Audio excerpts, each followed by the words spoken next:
والله يهدي من يشاء إلى صراط مستقيم. إن الحمد لله نحمده ونستعينه ونستغفره ونؤمن به ونتوكل عليه ونعوذ بالله من شرور أنفسنا ومن سيئات أعمالنا من يهده الله فلا مضل له ومن يضلل فلا هادي له ونشهد أن لا إله إلا الله وحده لا شريك له ونشهد أن محمدا عبده ورسوله أما بعد فإن خير الحديث كتاب الله وخير الهدي هدي محمد صلى الله عليه وسلم وشر الأمور محدثاتها وكل محدثة بدعة وكل بدعة ضلالة وكل ضلالة في النار. أعوذ بالله من الشيطان الرجيم. بسم الله الرحمن الرحيم. يا أيها الذين آمنوا اتقوا الله حق تقاته ولا تموتن إلا وأنتم مسلمون. يا أيها الناس اتقوا ربكم الذي خلقكم من نفس واحدة وخلق منها زوجها وبث منهما رجالا كثيرا ونساء واتقوا الله الذي تسالون به والأرحام إن الله كان عليكم رقيبا. يا أيها الذين آمنوا اتقوا الله وقولوا قولا سديدا يصلح لكم أعمالكم ويغفر لكم ذنوبكم ومن يطع الله ورسوله فقد فاز فوزا عظيما. رب اشرح لي صدري ويسر لي أمري واحلل عقدة من لساني يفقهوا قولي. رب زدني علما رب زدني علما رب زدني علما سبحانك لا علم لنا إلا ما علمتنا إنك أنت العليم الحكيم. ముందుగా సర్వ ప్రశంసలు, సర్వ పొగడ్తలు, సర్వ ఆరాధనలు సర్వలోకాలకు ప్రభువైనటువంటి అల్లాహ్కు మాత్రమే శోభిస్తాయి. ఆ అల్లాహ్ అమితమైన దయా కరుణ కలిగి సర్వ సృష్టికి కర్తగా ఉన్నాడు. సృష్టి యొక్క భూత భవిష్యత్ కాలాలు ఎరిగినవాడు. పూర్తి ప్రపంచంపై ఆధిక్యత కలవాడు. అల్లాహ్ ఎంతో శుభకరుడు, శుభప్రదుడు, సర్వాధిక్యుడు, సర్వోత్తముడు, కరుణించేవాడు, మన్నించేవాడు మరియు శిక్షించేవాడు కూడా. అల్లాహ్ గోప్యంగా ఉన్న, బహిర్గతమై ఉన్న అన్ని విషయాలను ఎరిగినటువంటి వాడు, ఎటువంటి లోపములు బలహీనతలు లేనటువంటి వాడు. ప్రజలు కల్పించేటటువంటి దైవత్వపు భాగస్వామ్యం వర్తించకుండా పరమ పవిత్రంగా ఉన్నటువంటి అల్లాహ్ పేరుతో ప్రారంభిస్తున్నాను. సమస్త ప్రవక్తలపై అల్లాహ్ యొక్క శాంతి శుభాలు వర్షించుగాక, ఆమీన్. అలాగే నైతికతలో పూర్తి ప్రపంచానికి ఆదర్శనీయుడు, వక్తగా, ప్రవక్తగా, సంఘ సంస్కర్తగా, నాయకుడుగా, యోధుడుగా, స్నేహితుడుగా, ఇలా ఒకటేమిటి అన్ని రంగాలలో, అన్ని వేళల్లో, అన్ని ప్రదేశాలలో తన యొక్క వ్యక్తిత్వం ద్వారా ప్రజలందరినీ ఆకట్టుకున్నటువంటి మానవ మహోపకారి, విశ్వ ప్రవక్తల నాయకుడు, కారుణ్యమూర్తి, అంతిమ దైవ ప్రవక్త ముహమ్మద్ సల్లల్లాహు అలైహి వసల్లం. ఆయనపై అల్లాహ్ యొక్క శాంతి శుభాలు కారుణ్యం వర్షించుగాక, ఆమీన్. సోదర మహాశైలారా, సోదరిమన్లారా, ముందుగా నేను సృష్టికర్తైన అల్లాహ్కు కోటాను కోట్ల కృతజ్ఞతలు తెలుపుకుంటున్నాను. ఎందుకంటే ఈరోజు మరొకసారి మీ ముందు కొన్ని ధార్మిక విషయాలను చర్చించేటటువంటి అవకాశం కల్పించినందుకు.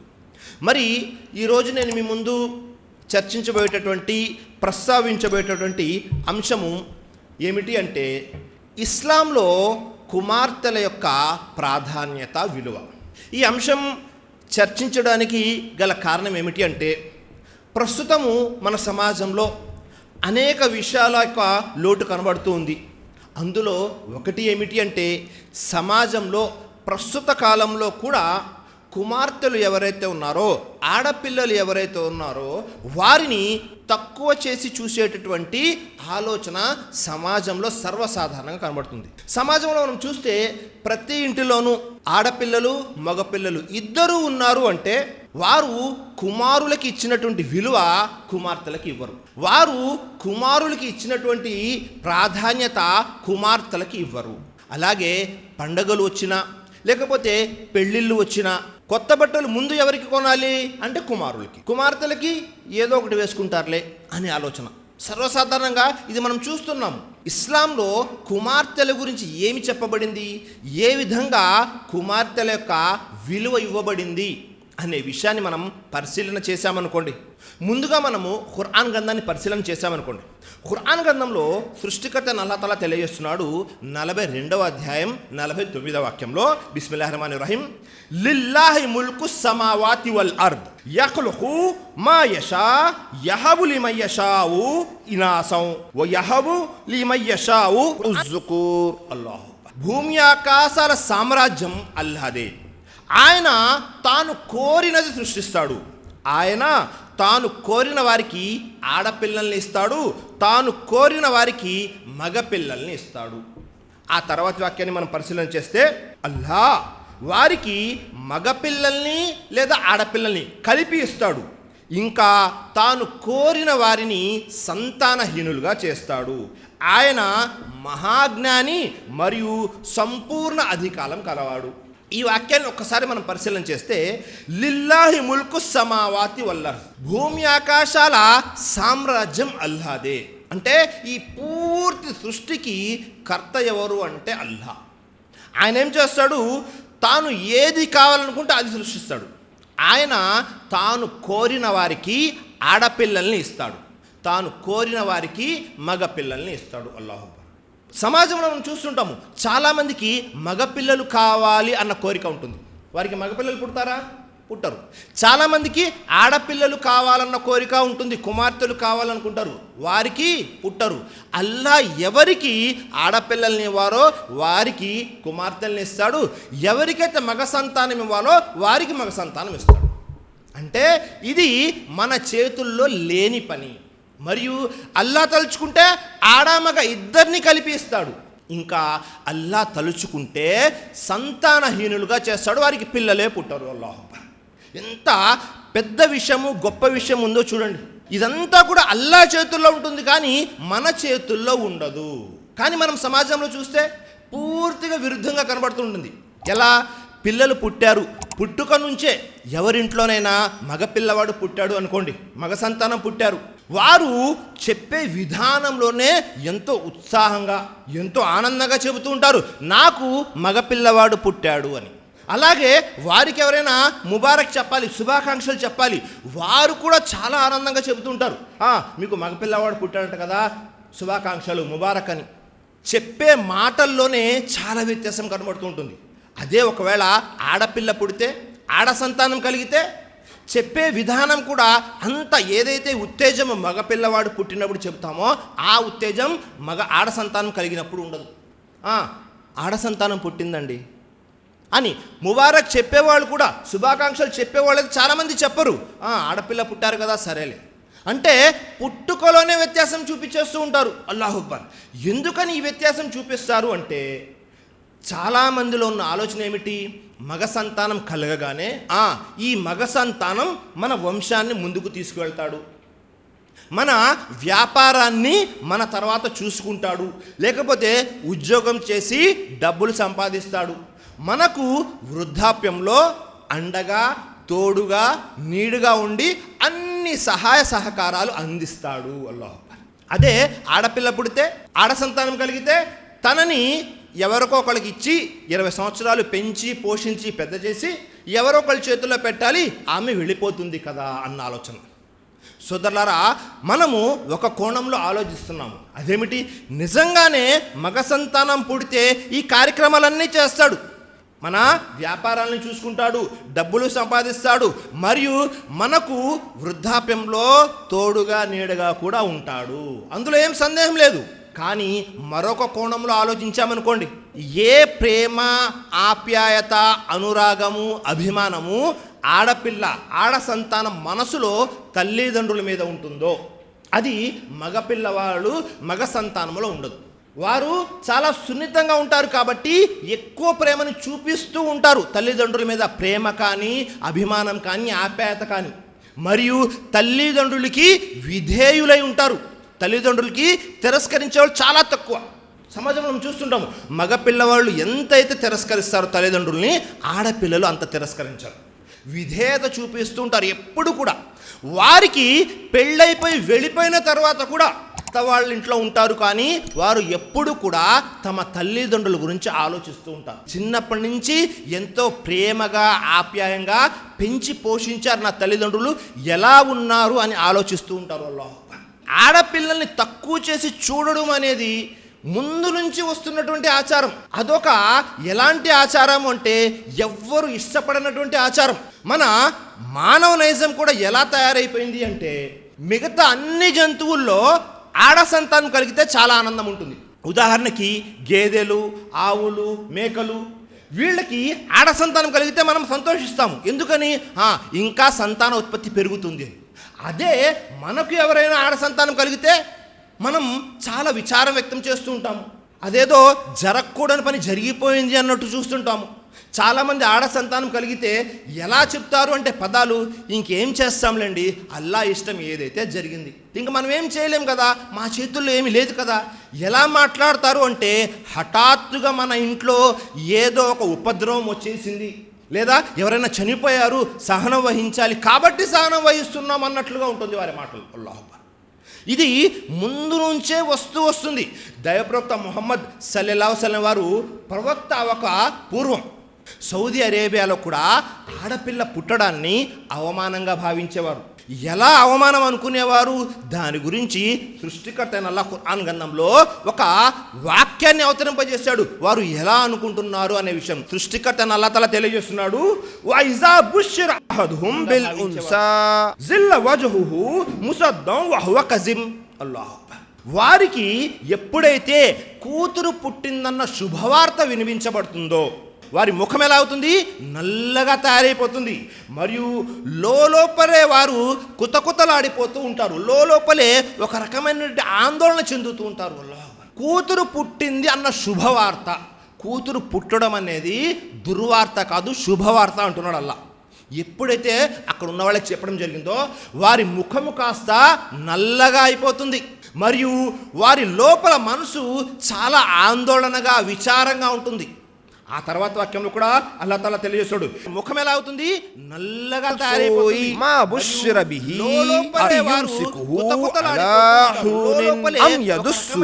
ఆందోళన చెందుతూ ఉంటారు.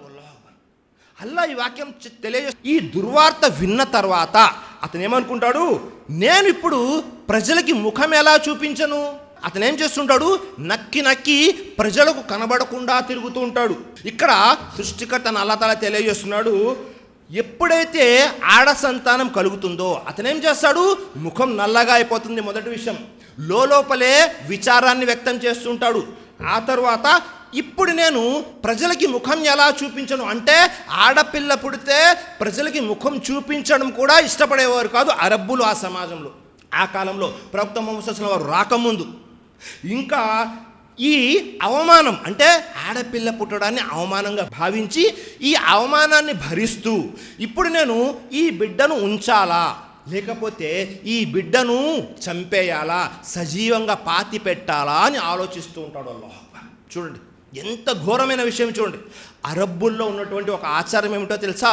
ఇస్లాం రాకముందు, ప్రవక్త ముహమ్మద్ సల్లల్లాహు అలైహి వసల్లం ప్రవక్తగా పంపబడకముందు వారు ఎలా ఉండేవారు అంటే, అక్కడ ఉన్నటువంటి తల్లిదండ్రులు, అందులో ముఖ్యంగా తండ్రులు ఎవరైతే ఉన్నారో వారు ఎంత దయలేని వారు అంటే, తమ దయలేని చేతులతో, దయలేని మనసుతో సొంత కన్న కూతురుల్ని సజీవంగా పాతిపెట్టేసేవారు. సజీవంగా ఇంకా బ్రతికే ఉన్నారు, సజీవంగా తీసుకువెళ్ళి అలాగే పాతి పెట్టేసేవారు. ఎందుకని? ఎవరికైనా సరే మనము అల్లుడుగా తెచ్చుకున్నాము అంటే మనం అవమానపడతాము, అతని ముందు మనం తల దించాలి, తల వంచాలి అనే ఆలోచన ఉండేది వారికి. ఆడపిల్ల పుట్టింది అంటే చాలు ఎవ్వరికి తెలియకుండా సజీవంగా తీసుకువెళ్ళి పాతి పెట్టేసేవారు. చూడండి ఎంత ఘోరమైన విషయమో ఇది. మరి నేటి సమాజంలో ఆ ఆలోచనలు, ఆ విధానాలు, ఆ సాంప్రదాయాలు ఏమైనా మారినాయా అంటే పెద్దగా మార్పు ఏమీ లేదు. ఆ కాలంలో చేసేది ఈ కాలం ఎలా చేస్తున్నారంటే చేసే పని విధానం మారింది అంతే. ఆ కాలంలో పుట్టిన తర్వాత చంపేసేవారు, ప్రస్తుత కాలంలో అయితే కడుపులో ఉండగానే అబార్షన్ చేయించేస్తున్నారు. అందుకే చూడండి, మన భారతదేశంలో అయినా మిగతా దేశాల్లో, అనేక దేశాలలో బిడ్డ కడుపులో ఉండగానే స్కాన్ చేసి ఆడ సంతానమా మగ సంతానమా అని చెప్పేటటువంటి అనుమతి లేదు. ఒకవేళ ఎవరైనా చెబితే వారి మీద కేసు ఫైల్ అవుతుంది, వారిని ఆ ప్రభుత్వము తీసుకువెళ్తుంది, శిక్షిస్తుంది. ఇంత చేస్తున్నప్పటికీ కూడా సమాజంలో ఎలా ఉంది? సాధ్యమైనంత వరకు ఎలాగో అలాగా విడిపించేసుకోవాలి, సాధ్యమైనంత వరకు ఎలాగో అలాగా ఈ బరువు దించేసుకోవాలనుకుంటున్నారు. చాలామంది కడుపులో ఉండగానే చేస్తారు, చాలామంది పుట్టిన తర్వాత చేస్తున్నారు. మన సమాజం చూస్తుంటాము, ఎక్కడ పడితే అక్కడ మనకు పిల్లలు కనబడుతూ ఉంటారు. అల్లాహు అక్బర్. ఒకవేళ ఇదే ఆలోచనలో ఉంటే, ఒకవేళ ఇలా ఎవరైనా చేస్తూ ఉంటే తీర్పు దినం రోజు వాళ్ళ యొక్క పరిస్థితి ఏమిటి అనేది సృష్టికర్త అయిన అల్లాహ్ తాలా తెలియజేస్తున్నాడు. 81వ అధ్యాయము 8వ వాక్యంలో 9వ వాక్యంలో వైజల్ మౌదతు సుయిలత్ బిఐ జంబిన్ కుతిలత్. అల్లాహు అక్బర్. తీర్పు దినం రోజు జరిగేటటువంటి సంఘటన అల్లాహ్ తాలా తెలియజేస్తున్నాడు. సజీవంగా పాతి పెట్టబడిన బాలిక ప్రశ్నించబడినప్పుడు తను ఏ పాపం చేసిందని హతబార్చబడింది అని. అల్లాహ్ అక్బర్. తీర్పు దినం రోజు ఏమవుతుందో తెలుసా? ప్రళయ దినం రోజు అల్లాహ్ అనేక ప్రశ్నలు అడుగుతూ ఉంటాడు. అందులో ఒక ప్రశ్న అదేమిటి అంటే, సజీవంగా పాతి పెట్టబడిన బాలిక ప్రశ్నించబడుతుంది, నువ్వు ఏం పాపం చేశావని నిన్ను సజీవంగా పాతి పెట్టడం జరిగింది అని. అల్లా ఆ రోజు అందరికీ ప్రతి ఒక్కరు చేసినటువంటి ప్రతి పనిని గురించి కూడా ప్రశ్నిస్తాడు. సోదరులారా, ఆడపిల్ల పుట్టడము అనేది ఎంత మాత్రం కూడా అవమానం కానే కాదు. ఖురాన్ గ్రంథంలో అయితే అల్లాహు అక్బర్ ఈ ఆడపిల్లల గురించి, వీరి యొక్క విలువ గురించి అయితే అనేక విషయాలు ఉన్నాయి. ఎక్కడ కూడా ఆడపిల్ల పుట్టడాన్ని ఇస్లాంలో అవమానంగా చెప్పబడలేదు. మన సమాజంలో కూడా ఆడపిల్ల పుట్టింది అంటే అందరికంటే ముందు ఎవరు బాధపడతారో తెలుసా? ఎవరికైతే ఆడపిల్ల పుట్టిందో వారి యొక్క అత్త, అంటే భర్త యొక్క తల్లి. ఆడపిల్ల పుట్టింది అనగానే అందరూ తలలు పట్టేసుకుంటారు. సరే, ఒకసారి అయిపోయింది, 2 సార్లు అయిపోయింది, 2 పిల్లలు పుట్టేశారు, 3 సార్లు అయిపోయింది. చాలామంది ఇళ్లల్లో అయితే ఆడపిల్ల పుట్టింది అని భార్యని కొట్టేవారు ఉన్నారు.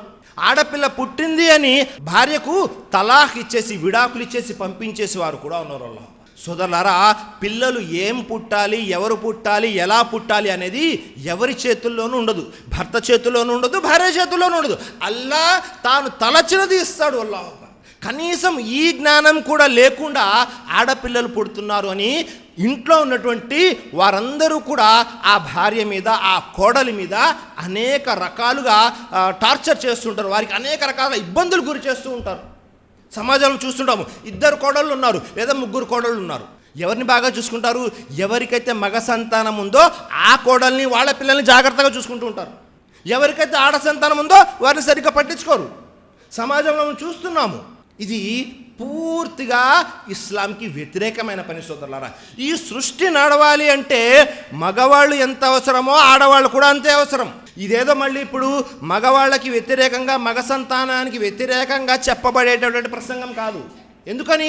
మగ సంతానానికి ఎలాగైనా వారి హక్కులు దొరుకుతాయి, కానీ హక్కులు ఎవరికి దొరకటం లేదు అంటే ఆడ సంతానానికి దొరకటం లేదు. కాబట్టి ఇస్లాంలో ఆడపిల్లల యొక్క, కుమార్తెల యొక్క హక్కుల గురించి చెప్పడం జరుగుతుంది.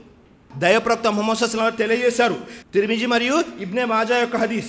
ఉక్బా బిన్ ఆమిర్ రజల్లాహు వారి కథనం.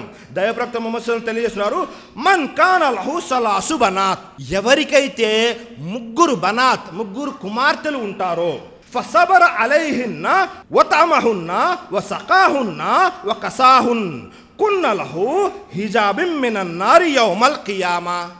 ఎవరికైతే 3 ఆడ సంతానం ఉంటారో వారు వారి పట్ల, ఆడ సంతానం పుట్టడం పట్ల సహనం వహించి వారికి మంచి ఆహారాన్ని తినిపించి ఎవరైతే దుస్తులు సమకూర్చుతారో వారు ప్రళయ దినాన నరకాగ్ని నుండి కాపాడబడతారు. ఈ 3 ఆడ సంతానం ఎలా ఉంటారు అంటే హిజాబ్, వారికి మరియు నరకానికి అడ్డుతెరగా వచ్చేస్తారు. సోదరులారా, ఎవరికైతే 3 ఆడపిల్లలు పుడతారో వారిని పుట్టడంపై సహనం వహించి వారికి మంచి ఆహారాన్ని, మంచి బట్టల్ని సమకూరుస్తారో వారికి తీర్పు దినం రోజు నరకాగ్ని అనేది ముట్టుకోదు. అల్లాహ్ చూడండి, ఆడపిల్లల గురించి ఎంత స్పష్టంగా దైవప్రవక్త ముహమ్మద్ సల్లల్లాహు అలైహి వసల్లం తెలియజేశారు. మరొక హదీస్లో కూడా ఉంది, ఇది కూడా ఇబ్నే మాజా యొక్క హదీస్. ఏ వ్యక్తి అయితే తనకున్నటువంటి 2 కూతుర్లని సక్రమంగా మంచిగా పెంచి మంచి ప్రవర్తనతో దీన్దార్ని చేస్తారో వారు రేపు స్వర్గంలో దైవప్రవక్త ముహమ్మద్ సల్లల్లాహు అలైహి వసల్లంతో పాటు ఉంటారు. దైవప్రవక్త ముహమ్మద్ సల్లల్లాహు అలైహి వసల్లం తెలియజేశారు, వారిని ఈ 2 ఆడకూతుర్లు కూడా స్వర్గానికి తీసుకువెళ్తారు. ఒకవేళ 3 ఉంటే నరకం నుండి కాపాడతారు, 2 ఉంటే స్వర్గానికి తీసుకువెళ్తారు. అల్లాహు తీర్పు దినం రోజు మనల్ని మనం నరకం నుండి కాపాడుకున్నామంటే స్వర్గానికి వెళ్ళే అవకాశం ఉంది. మరియు పండితులైతే తెలియజేస్తున్నారు, ఎవరికైతే ఒక్క కూతురు ఉందో తనను కూడా మంచిగా విద్యాబుద్ధులు నేర్పించి ధార్మికంగా తీర్చిదిద్దిన వ్యక్తిని కూడా తీర్పు దినం రోజు అల్లాహ్ క్షమిస్తాడు. అల్లాహ్ ఆడ సంతానం అనేవారు ఎలాంటి వారు అంటే, ఈ ఆడ సంతానం మనల్ని నరకం నుండి కాపాడతారు. ఈ ఆడ సంతానం మనల్ని స్వర్గానికి తీసుకువెళ్తారు. ఈ ఆడ సంతానం మనల్ని తీర్పు దినం రోజు అల్లాహ్ యొక్క పట్టు నుండి కాపాడతారు. ఈ ఆడ సంతానం మనల్ని స్వర్గంలో ఉన్నత స్థానాలకు చేర్చుతారు. సోదరులారా, అల్లాహ్ ఆడ సంతానం గురించి ఇంత వివరంగా దైవప్రవక్త ముహమ్మద్ సల్లల్లాహు అలైహి వసల్లం తెలియజేశారు. ముస్లిం షరీఫ్ యొక్క హదీస్లో ఉంది. అదేమిటి అంటే, ఎవరికైతే ఇద్దరు ఆడ సంతానం ఉంటారో వారిని సక్రమంగా పెంచి పోషించి ధార్మికంగా తీర్చిదిద్దితే రేపు పరలోకంలో స్వర్గంలో దైవప్రవక్తతో ఇలా ఉంటారు అని తన 2 వేళ్లను చూపించారు. చూపుడు వెళ్ళి మధ్య వెళ్ళి అంటే దైవప్రవక్త వారు ఆయన పక్కనే ఈ ఆడ సంతానం యొక్క తండ్రులు. అప్పుడప్పుడు మనము మంచి వాళ్ళ పక్కన ఉండడం కూడా గొప్ప విషయమే. అందులోను దైవప్రవక్త ముహమ్మద్ సల్లల్లాహు అలైహి వసల్లం వారి పక్కన ఉండడం అంటే ఇంకా పెద్ద గొప్ప విషయం. అల్లాహు అక్బర్. ఆడ సంతానం గురించి ఇన్ని విషయాలు ఉన్నాయి సోదరులారా. కాబట్టి మనము ఎప్పుడు కూడా ఆడ సంతానాన్ని తక్కువ చేసి చూడకూడదు. ఈ ఆడ సంతానాన్ని అవమానంగా భావించినటువంటి మక్కా యొక్క ముష్రికులు వారు దాని తర్వాత ఎలా ఉన్నారు అంటే, ఒక్కసారి మనం పరిశీలన చేశామనుకోండి, అల్లాహు అక్బర్, మక్కాలో ఒక వ్యక్తి ఉన్నారు, ఖైస్ బిన్ ఆసిమ్ రజల్లాను వారు. ఈయన అజ్ఞాన కాలంలో, ఈయనకి ఇస్లాం స్వీకరించక పూర్వం ఏం చేశారో తెలుసా? ఆయనకు పుట్టినటువంటి 8 మంది ఆడపిల్లల్ని సజీవంగా పాతిపెట్టేశాడు అల్లాహు అక్బర్, ఇస్లాంకి పూర్వం. ఆ తర్వాత దైవప్రవక్త ముహమ్మద్ సల్లల్లాహు అలైహి వసల్లం ప్రవక్తగా పంపబడ్డారు, ఇస్లాం స్వీకరించారు. ప్రవక్త వారి దగ్గరికి వచ్చి అడుగుతున్నారు, ప్రవక్త, నాకు ఇస్లాం తెలియక పూర్వము నాకు పుట్టినటువంటి 8 మంది ఆడ సంతానాన్ని సజీవంగా పాతిపెట్టేశాను ప్రవక్త. ఆ వ్యక్తి అడుగుతున్నాడు, ప్రవక్త, ఇప్పుడు నాకు పశ్చాత్తాపం ఏమిటి? నేను నా తప్పుని సరిదిద్దుకోవాలనుకుంటున్నాను అని అనగానే దైవప్రవక్త ముహమ్మద్ సల్లల్లాహు అలైహి వసల్లం తెలియజేస్తున్నారు, నీవు ఒక పని చేయి. 8 మంది బానిసలు, ఆ కాలంలో బానిసలు ఉండేవారు, బానిసల్ని విడుదల చేసేయి అన్నారు. ఆ వ్యక్తి అన్నారు, ప్రవక్త, నా దగ్గర అంత ధనం లేదు ప్రవక్త. 8 మంది బానిసల్ని విడుదల చేయాలంటే చాలా ధనం కావాలి. మరి ఏం చేయాలి అంటే, 8 ఒంటల్ని కోసి పేదవారిలో పంచేయి, సదహా చేసేయి. ఆ 8 ప్రాణాలకి మరొక 8 ప్రాణాలు, అది కూడా తెలియక చేశారు. కాబట్టి ఇప్పుడు మన సమాజంలో దీన్ని అడ్డం పెట్టుకొని మనం ముందే ప్లాన్ చేసేసుకొని, నాకు పుట్టినటువంటి ఆడ సంతానాన్ని ముందుగా చంపేసేసి ఆ తర్వాత నేను 8 ఒంటల్ని పనిచేస్తానంటే కుదరదు. అది తెలియక చేసినటువంటి పొరపాటు. తెలియక చేశారు కాబట్టి ఇలా చేయమని దైవప్రవక్త ముహమ్మద్ సల్లల్లాహు అలైహి వసల్లం తెలియజేశారు. అల్లాహు అక్బర్. చూసారా ఎంత స్పష్టంగా దైవప్రవక్త ముహమ్మద్ సల్లల్లాహు అలైహి వసల్లం తెలియజేశారు. ఆడపిల్ల పుట్టడం అవమానంగా భావించినటువంటి అరబ్బు ప్రజలు ఎవరైతే ఉన్నారో, ఈ ఇస్లాం సందేశం తర్వాత ఆడపిల్ల పుట్టడమే అదృష్టంగా భావించేవారు. తమ సొంత ఆడపిల్లల్ని కాదు, పక్కన వారు ఎవరైనా ఆడపిల్లలున్నా వారిని పెంచడానికి కూడా పోటీ పడేవారు. దైవప్రవక్త ముహమ్మద్ సల్లల్లాహు అలైహి వసల్లం వారు మదీనాలో ఉన్నప్పుడు మక్కాకి వెళ్ళారు ఉమరా చేయడానికి. ఉమరా చేసుకుని వస్తూ ఉంటే హంజా రజల్లాను వారి కుమార్తె తాను కూడా నేను కూడా వచ్చేస్తాను అని దైవప్రవక్త ముహమ్మద్ సల్లల్లాహు అలైహి వసల్లం వారి వెంట పడింది. కుమార్తె చిన్నపిల్ల పడితే దైవప్రవక్త ముహమ్మద్ సల్లల్లాహు అలైహి వసల్లం తీసుకొచ్చిన తర్వాత 3 సహాబాలు పోటీ పడుతున్నారు. ఎవరు? అలీ రజల్లాను వారు, జాఫర్ రజల్లాను వారు, జైద్ బిన్ హారిసా రజల్లాను వారు. 3 సహాబాలు పోటీ పడుతున్నారు, గొడవ పడుతున్నారు. ఎందుకు? ఈ అనాథ అయినటువంటి ఆడపిల్లని నేను పెంచుకుంటాను అంటే నేను పెంచుకుంటాను. అల్లాహ్ మన పిల్లల్ని పెంచడం కాదు, పక్కన వారి ఆడపిల్లల్ని కూడా పెంచడానికి పోటీ పడుతున్నారు, గొడవ పడుతున్నారు సహాబాలు. ఎంత మార్పు వచ్చిందో చూడండి. దైవప్రవక్త ముహమ్మద్ సల్లల్లాహు అలైహి వసల్లం వారు ఏం చేశారో తెలుసా? వారి 3ను కూర్చోబెట్టి ఒక నిర్ణయం చేశారు, ఒక తీర్పు చేశారు. ఏమిటా తీర్పు అంటే, జాఫర్ రజల్లాను వారికి అప్పచెప్పారు.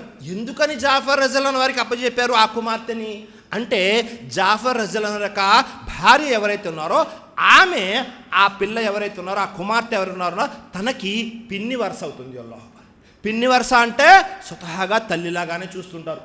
కాబట్టి జాఫర్ రజల్లాను వారి దగ్గరికి పంపించడం జరిగింది ఆ కుమార్తెని. మరి ఒక్కసారి పరిశీలన చేయండి సోదరులారా, మనకు మన ఇళ్లల్లో కూడా కుమారులు ఉన్నారు, కుమార్తెలు ఉన్నారు. మనము ఎవరి పట్ల ఎలా వ్యవహరిస్తున్నాము? ఇద్దరి పట్ల న్యాయంగానే వ్యవహరిస్తున్నామా, లేకపోతే ఒకరి పట్ల ఎక్కువ ప్రేమ, మరొకరి పట్ల తక్కువ ప్రేమ చూపిస్తున్నామా? ఒక్కసారి పరిశీలన చేయండి. ఇద్దరు సమానము అంటే పూర్తిగా చూస్తే ఇద్దరు సమానం. ఆడవాళ్ళు చేసే పనులు మగవాళ్ళు చేయలేరు, మగవాళ్ళు చేసే పనులు ఆడవాళ్ళు చేయలేరు. ఇద్దరు సమానమే. ఒక దశలో వీళ్ళది పై చేయి అవుతుంది, మరొక దశలో వీళ్ళది పై చేయి అవుతుంది. కాబట్టి ఈ విషయాలన్నీ కూడా గమనించుకోవాలి. మనము నిజంగా మన ఇంట్లో ఉన్నటువంటి ఆడపిల్లలకి ఇవన్నీ ఇస్తున్నామా లేదా అనేది. ఇమాం అహ్మద్ బిన్ హంబల్ వారి దగ్గరికి ఎవరైనా వచ్చి నాకు కుమార్తె పుట్టింది అన్న వార్త చెప్పారనుకోండి, వెంటనే ఇమాం అహ్మద్ బిన్ హంబల్ ఏమనేవారు తెలుసా? అల్ అంబియావు ఆబావు బనాత్, అంటే దైవ ప్రవక్తలకి ఎక్కువగా బనాత్ ఆడపిల్లల్ని ఇవ్వడం జరిగింది సృష్టికర్త అని అల్లా. చూడండి, దైవ ప్రవక్తలకి ఆడపిల్లల్ని ఎక్కువగా ఇవ్వడం జరిగింది అని ఇమాం అహ్మద్ బిన్ హంబల్ వారు తెలియజేస్తున్నారు. మన ప్రవక్త చిట్ట చివరి దైవ ప్రవక్త ముహమ్మద్ సల్లల్లాహు అలైహి వసల్లం వారికి కూడా 7 సంతానం, 3 కుమారులు. ఎవరు? ఖాసిం, అబ్దుల్లా, ఇబ్రాహీం. ఈ 3 కూడా చిన్నతనంలోనే చనిపోయారు, తల్లి ఒడిలోనే చనిపోయారు. ఆ తర్వాత 4 కుమార్తెలు. ఎవరు వారు అంటే జైనబ్ రజల్ అనేవారు, అలాగే రుకయ్య రజల్ అనేవారు, ఉమ్మే కుల్సుమ్ రజల్ అనేవారు, ఆ తర్వాత ఫాతిమా రజల్ అనేవారు. వీరు 4 కుమార్తెలు ఉన్నారు. ఏదైనా సమావేశంలో కూర్చొని ఉన్నారు దైవప్రవక్త ముహమ్మద్ సల్లల్లాహు అలైహి వసల్లం. ఫాతిమా రజల్ అనేవారు వస్తున్నారు అంటే వెంటనే దైవప్రవక్త ముహమ్మద్ సల్లల్లాహు అలైహి వసల్లం లేచి వెళ్ళేవారు కుమార్తె దగ్గరికి.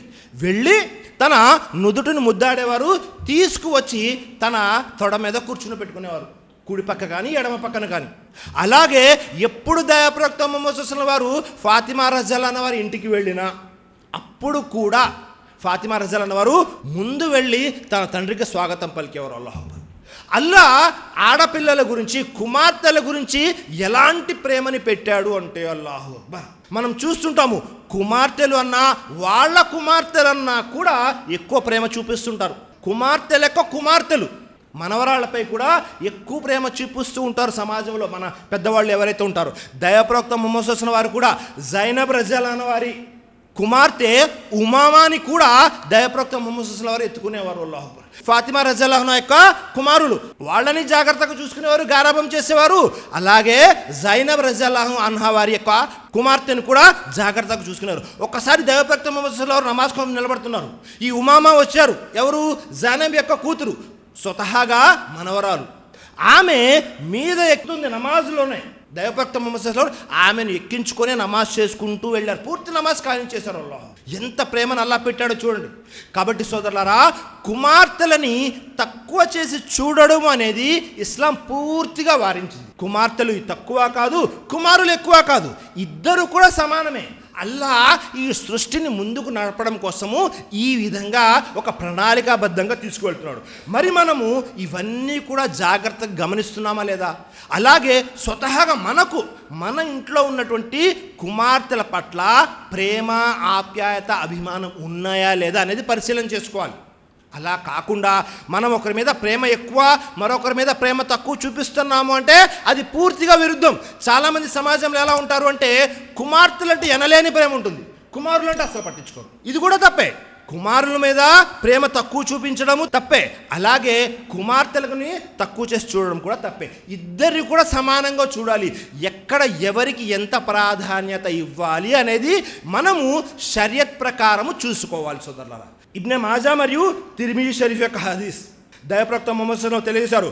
ఒక్కబాబిన్ ఆమిర్ రజల్ అనవారి కథనం, కూతుళ్లను అసహించుకోకండి మరియు అస్పష్టంగా అయిష్టంగా చూడకండి, ఎందుకంటే వారు ప్రేమించేవారు మరియు విలువైనటువంటి వస్తువులు. అల్లాహ్ చూసారా, దైవప్రవక్త స్పష్టంగా తెలియజేశారు, కూతుర్లని అసహించుకోమాకండి, అయిష్టంగా చూడమాకండి. ఎందుకని? వారు చాలా విలువైనటువంటి వస్తువులు మరియు ప్రేమించబడేటటువంటి వారు. అల్లాహ్ చూడండి, మీరు ఎన్ని తప్పులైనా చేయండి, ఎన్ని పొరపాట్లైనా చేయండి, తండ్రి అనేవాడు కూతురు దగ్గరికి వెళ్ళాడు అంటే వెంటనే ఆ కూతురు కరిగిపోతుంది. మీకు ఎంత విలువ ఇవ్వాలో అంత విలువ ఇస్తుంది. మీ యొక్క కుమార్తె మనసులో ఆ తండ్రి యొక్క విలువ ఎంత ఉంటుంది, ప్రేమ ఎంత ఉంటుంది అంటే అన్నిటికంటే పైన తండ్రి విలువే ఉంటుంది, తండ్రి ప్రేమే ఉంటుంది. అల్లాహ్ తను అత్త వాళ్ళ ఇంట్లో ఉన్నప్పటికీ ఇక్కడ ఉన్నటువంటి తల్లిదండ్రుల గురించి ఆలోచిస్తుంటుంది. కానీ మన సమాజంలో పూర్తిగా విరుద్ధం. అయితే పూర్తిగా కూతుర్ల వైపు అయిపోతారు, లేకపోతే పూర్తిగా కుమారుల వైపు అయిపోతారు. ఈ ఇద్దరిని కూడా మనము సమదృష్టిలో చూడాలి. ఇస్లాం మనకు అదే నేర్పిస్తుంది, ఎవరిని ఎలా చూడాలో అలా చూడాలి. ఒకరు ఎక్కువ కాదు, ఒకరు తక్కువ కాదు సోదరులారా. కాబట్టి మనము మన ఇంట్లో ఉన్నటువంటి కుమార్తెల పట్ల మరియు కుమారుల పట్ల ఇలాగే వ్యవహరించాలి. ప్రవక్త ముహమ్మద్ సల్లల్లాహు అలైహి వసల్లం వారి కాలంలో ఆయిషా సిద్దికా రజియల్లాహు అన్హా వారి ఇంట్లో ఉన్నారు. ఒక స్త్రీ వచ్చింది. ఎవరా స్త్రీ? తినడానికి ఏమైనా ఉంటే ఇవ్వండి అని ఆయిషా సిద్దికా రజియల్లాహు అన్హా ఇంటి ముందు నుంచొని అడిగింది. ఆయిషా వారు ఇల్లంతా వెతికారు. కేవలము 3 ఖర్జూరాలు ఉన్నాయి. చూడండి, దైవ ప్రవక్త సర్వమానవాళికి రహమతుల్లిల్ ఆలమీన్గా చేసి పంపబడినటువంటి ప్రవక్త. ఇంట్లో ఏమున్నాయి? 3 ఖర్జూరాలు. 3 ఖర్జూరాలు తీసుకొచ్చేసి ఇవ్వడం జరిగింది. ఆ స్త్రీతో పాటు 2 కుమార్తెలు ఉన్నారు. ఉంటే ఆ స్త్రీ ఏం చేసింది? చెరొక కుమార్తెకి చెరొక ఖర్జూరం ఇచ్చింది. 3వ ఖర్జూరం తిందాము అనేలోపు ఈ 2 కుమార్తెలు ఆకలి మీద ఉన్నారు. వెంటనే 2 ఖర్జూరాలు తినేశారు. ఈ 3వ ఖర్జూరం అనగానే అమ్మ అని మళ్ళీ 2 కూడా చేజాపారు. ఆ ఉన్న ఒక ఖర్జూరాన్ని కూడా 2 ముక్కలు చేసి 2కి చెరో ముక్క ఇచ్చేశారు. తినేశారు, వెళ్ళిపోయారు. అంటే 3 ఖర్జూరాలు 2 చెరో సగం చేసుకున్నారు. 2 కుమార్తెలు. ఆ తల్లి ఏమీ తినలేదు. వారు వెళ్ళిపోయిన తర్వాత దైవప్రవక్త ముహమ్మద్ సల్లల్లాహు అలైహి వసల్లం వచ్చిన తర్వాత ఆయిషా వారు తెలియజేస్తున్నారు ఇలా సంఘటన జరిగింది అని. వెంటనే దైవప్రవక్త ముహమ్మద్ సల్లల్లాహు అలైహి వసల్లం ఏమన్నారు తెలుసా? ఆ స్త్రీ రేపు తీర్పు దినం రోజు నరకం నుండి కాపాడబడడానికి ఆ చిన్న ఖర్జూరం ముక్క సరిపోతుంది. అల్లాహ్ అక్బర్. చిన్న ఖర్జూరపు ముక్క తన కూతుర్లకి ఇచ్చేసింది. తీర్పు దినం రోజు నరకం నుండి కాపాడబడి స్వర్గానికి వెళ్ళే దారి అయిపోయింది. ఎవరైనా ఊహిస్తారా? చిన్న ఖర్జూరపు ముక్క ఇచ్చేసి స్వర్గానికి వెళ్ళడం అనేది, నరకం నుండి కాపాడబడడం అనేది. అల్లాహ్ అక్బర్. కూతుర్ల యొక్క విలువ ప్రాధాన్యత ఎంత అంటే అల్లాహ్ అక్బర్ చాలా ఎక్కువ సోదరులారా. ఎందుకని అంటే దైవప్రవక్త ముహమ్మద్ సల్లల్లాహు అలైహి వసల్లం వారు హదీసులు అన్నీ కూడా కూతుర్ల గురించి ఎక్కువ హదీసులు తెలియపరచడం జరిగింది. అలాని కుమారులు తక్కువ అని ఎంత మాత్రమో కాదు. అల్లాహ్ అక్బర్. కాబట్టి మనము కూడా మన జీవితంలో మనకున్నటువంటి కుమారుల్ని కుమార్తెల్ని తక్కువ చేసి ఎక్కువ చేసి చూడకూడదు. అందరినీ సమానంగా చూడండి. ఇన్షాల్లా తప్పకుండా మనకున్నటువంటి కుమార్తెలు రేపు తీర్పు దినం రోజు మనల్ని కాపాడతారు. అలాగే మనకున్నటువంటి కుమారులు కూడా మనం చనిపోయిన తర్వాత వారు చేసేటటువంటి మంచి పనుల ద్వారా మనకు సదహే జారియా కూడా అవుతుంది. కాబట్టి సృష్టికర్తను అల్లాహ్తో దుఆ చేస్తున్నాను. అల్లాహ్ చెప్పినటువంటి విషయాల్లో మంచి విషయాలు, సత్యమైన విషయాలు, ఖురాన్ మరియు సహీహ్ హదీస్ల ప్రకారం ఏవైతే ఉన్నాయో వాటన్నిటినీ మేమందరం ఆచరించేటటువంటి సద్బుద్ధిని, సౌభాగ్యాన్ని ప్రసాదించుగాక. ఆమీన్. అలాగే మా ఇళ్లలో ఎవరికైతే కుమార్తెలు ఉన్నారో వారందరినీ కూడా షరియత్ ప్రకారం తీర్చిదిద్దేటటువంటి మంచి భాగ్యాన్ని కలిగించు. ఆమీన్. అలాగే మా అందరిలో ఎవరెవరికైతే అప్పుల బాధలు ఉన్నాయో వారందరికీ కూడా అప్పులు తీర్చేటటువంటి మంచి మార్గాన్ని సులభతరం చేయి. ఆమీన్. అలాగే ఎవరైతే అనారోగ్యంతో ఉన్నారో అల్లాహ్ వారికి మంచి ఆరోగ్యాన్ని ప్రసాదించు. ఆమీన్. వాఖిరు దావానా అనిల్ హమ్దులిల్లాహి రబ్బిల్ ఆలమీన్. అస్సలాము అలైకుం వరహ్మతుల్లాహి వబరకాతుహు.